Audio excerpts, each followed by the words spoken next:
নমস্কার বন্ধুরা, welcome to our Bong kitchen. আবার চলে এসেছি আপনাদের সামনে নতুন এপিসোড, নতুন রেসিপি নিয়ে। আজকের এপিসোড নাম্বার 59। দেখে বুঝতেই পাচ্ছেন আজকে ফিশের একটা রেসিপি আমরা আপনাদের সামনে তুলে ধরছি।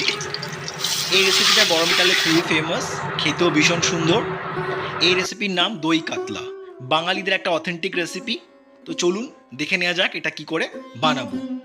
তো এটা বানানোর জন্য আমার সবার প্রথমে নিয়ে নিয়েছি 550 গ্রাম কাতলা মাছ। কম বেশি আপনারা নিতে পারেন। আমি এটাতে যেটাকে চাকা বা খানি বলা হয় সেই পেস্টটাই নিয়েছি। একটা লেজা তার মধ্যে রয়ে গেছে। এটা প্রথমে আমি অলরেডি আগেই ধুয়ে নিয়েছিলাম, তো আরেকবার ধুয়ে নিচ্ছি। আচ্ছা, ভিডিওগুলো যদি আপনাদের ভালো লাগে তো প্লিজ লাইক, শেয়ার, সাবস্ক্রাইব করতে ভুলবেন না। আর আপনারা কী ধরনের ভিডিও চাইছেন সেটা কমেন্টে জানান, আমি সেরকম ভিডিও আপনাদের সামনে তুলে ধরার আপ্রাণ চেষ্টা করব। অসংখ্য ধন্যবাদ। আর যারা দেখছেন, যাদের ভিডিওগুলো ভালো লাগছে, প্লিজ সাবস্ক্রাইব করে দেবেন। এই সাবস্ক্রিপশনটা সম্পূর্ণ ফ্রি। এটাই আমাকে ভালো ভালো কন্টেন্ট আপনাদের সামনে তুলে ধরার জন্য উৎসাহ দেবে। তো যাই হোক, এর মধ্যে স্বাদ মতো লবণ আমরা অ্যাড করে দিলাম। তারপর 1 টেবিল চামচ হলুদ গুঁড়ো ম্যারিনেশনের জন্য। দেখুন, হলুদটা অনেকে দই কাতলায় দেয় না, কিন্তু আমি মাছটা ফ্রাই করার জন্য একটু হলুদ ব্যবহার করছি। এটাতে কি হয়, আমরা জানি যে মাছ ভাজতে গেলে নুন হলুদ মেশালে একটা অন্যরকম টেস্ট আসে, তাই হলুদটা মাছের সাথে দিলে ভালো হয়। আপনারা চাইলে স্কিপও করতে পারেন, কিন্তু দিলে একটু টেস্টটা ভালো হবে। এবার চলুন প্রথমে মাছটা ফ্রাই করি। পরিমাণ মতো সর্ষের তেল দিয়ে দিয়েছি। তার মধ্যে আমি যেহেতু আমার কাছে 5 পিস মাছ রয়েছে, একটু বড় বড় সাইজেরই পিসগুলো করা রয়েছে, তো আমি দুবারে ভেজে নিচ্ছি। প্রথমে 3টে, পরে আবার 2টো।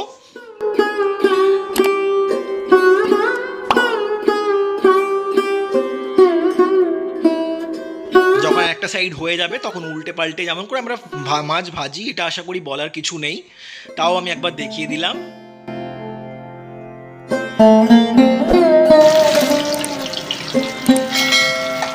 ভিডিওগুলো কেমন লাগছে প্লিজ কমেন্ট করে জানান। নতুন কিছু রেসিপি চাইলে সেটাও জানান, তাহলে আমি বুঝতে পারবো আপনারা কী ধরনের রেসিপি চাইছেন। আমি সেরকম রেসিপিগুলো আপনাদের সামনে বেশি করে তুলে ধরার আপ্রাণ চেষ্টা করব। মাছগুলো আমরা ফ্রাই করে নিলাম, প্রথমে 3টে, পরে 2টো। সেম প্রসেসে এই 2টো আমরা ফ্রাই করে নিচ্ছি। চলুন, মাছ ভাজার পর্ব শেষ, এইটাও আমরা ফ্রাই করে নিচ্ছি। এবার আমরা রান্নায় চলে যাই। প্রথমে আমরা তেলের মধ্যে 1/4 চামচ 5 ফোড়ন আর 2টো লবঙ্গ অ্যাড করলাম।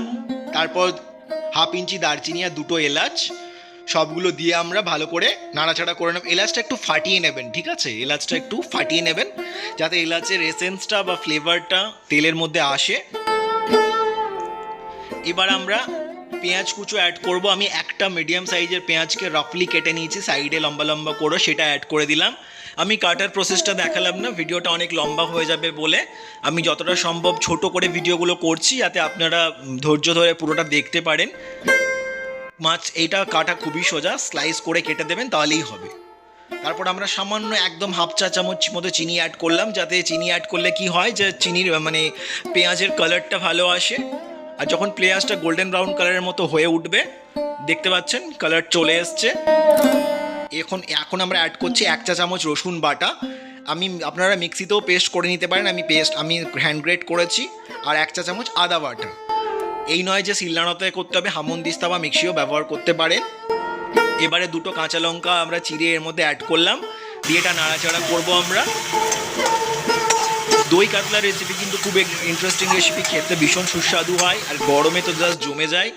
তাই বানিয়ে খেয়ে দেখুন, সবাই পছন্দ করবে, এটা আমার গ্যারেন্টি। এবার আমরা একটা মিডিয়াম সাইজের টমেটোকে কুচো করে কেটে নিয়েছি, সেটাও অ্যাড করে দিলাম। টমেটোর ওপরেই আমরা স্বাদ মতো লবণ দিয়ে দেবো। আমরা জানি লবণ দিলে টমেটোটা একটু জলদি গলেও যাবে, তো টমেটোটা যেন ভালো করে গলে যায় সেটা খেয়াল রাখবেন, ভালো করে মেল্ট হয়, তাই একটু লবণটা দিয়ে ভালো করে নাড়াচাড়া করবেন। আর এই রান্নাটা কিন্তু হাই ফ্লেমে করার দরকার নেই, মিডিয়াম ফ্লেমে করলেই হবে, হাই করে দেবেন না। এবার আমরা অ্যাড করছি 1/2 চা চামচ হলুদ গুঁড়ো। এইটা পুরোপুরি অপশনাল, আপনারা চাইলে স্কিপও করতে পারেন, এখানে হলুদ না দিলেও চলবে। এবার 1 চা চামচ জিরে গুঁড়ো অ্যাড করলাম। এবার অ্যাড করছি 1 চা চামচ কাশ্মীরি লঙ্কা গুঁড়ো। দেখুন, এখানে আমি ধনে গুঁড়ো কিন্তু অ্যাড করছি না। আমি আপনাদের পুরো রেসিপিটা পুরোটা ভালো করে বুঝিয়ে দিচ্ছি, প্রত্যেকটা স্টেপ ফলো করবেন, ভিডিওটা প্রথম থেকে শেষ অবধি দেখবেন, তাহলে রেসিপিটা সম্পূর্ণভাবে ভালোভাবে বানাতে পারবেন।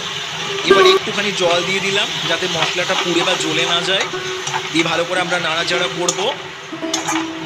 এটা হতে হতে আমরা এবার দইটা রেডি করে নেব। 150 গ্রাম টক দই আমরা নিয়ে নিয়েছি। এটার মধ্যে আমরা চিনি অ্যাড করছি, 1.5 টেবিল স্পুন বা 1.5 টেবিল চামচ মতো চিনি অ্যাড করলাম, যাতে পুরো টক ভাবটা না থাকে, হালকা একটু মিষ্টি ভাব চলে আসে।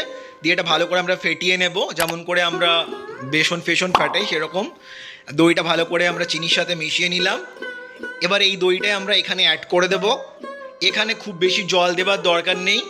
দইটা দেওয়ার পর দইয়ের বাটিটাই ধুয়ে আবার সামান্য একটুখানি জল দিয়ে দেবেন, এক্সট্রা কোনো জল লাগবে না। অলরেডি দেখুন কালার আসা শুরু হয়ে গেছে।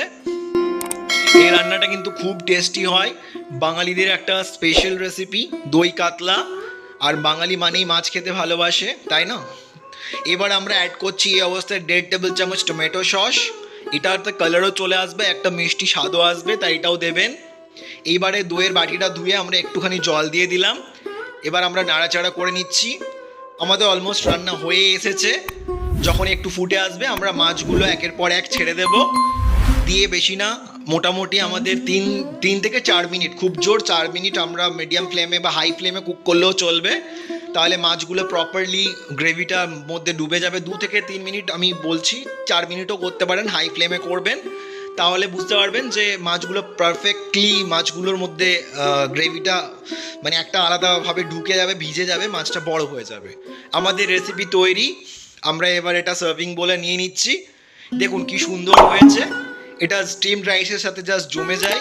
বানিয়ে খেয়ে দেখুন। যদি ভিডিওটা আপনাদের ভালো লাগে, লাইক শেয়ার সাবস্ক্রাইব করতে ভুলবেন না। খুব ভালো থাকবেন, সুস্থ থাকবেন। অসংখ্য ধন্যবাদ।